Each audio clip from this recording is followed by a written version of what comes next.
américaine, c'est FedEx.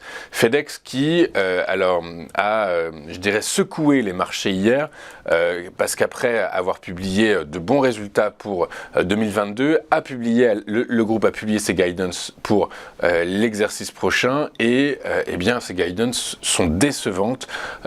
Par la force des choses, le titre a effectivement perdu du terrain, mais est-ce que ça peut continuer selon vous ?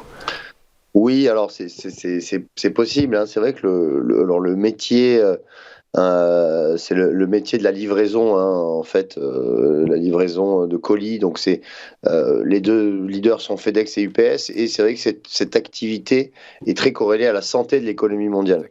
Et lorsque les nouvelles sont pas bonnes, eh bien, on a quelques doutes sur justement l'évolution de l'économie mondiale.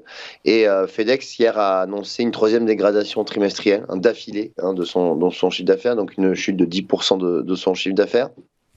C'est vrai que l'inflation et le ralentissement du commerce mondial continuent, hein, de ralentir les livraisons de colis, et également la croissance des revenus, hein, de FedEx. Et même le directeur financier du groupe a déclaré qu'il y avait une forte incertitude en ce qui concerne le calendrier de reprise de la demande, en particulier dans la deuxième moitié de l'année. Donc on n'en est plus très loin. Par conséquent, effectivement, ces nouvelles ne sont pas très reluisantes, ce qui a causé justement une baisse du titre après bourse. Et maintenant, lorsqu'on s'attarde sur justement l'évolution du titre, hein, qui est en forte progression depuis le début de l'année, hein, comme vous pouvez le voir sur le graphique, le FedEx progresse de 40% depuis le début de l'année. C'est vrai qu'on pourrait s'attendre maintenant à un retour déjà vers le premier niveau de support à $214.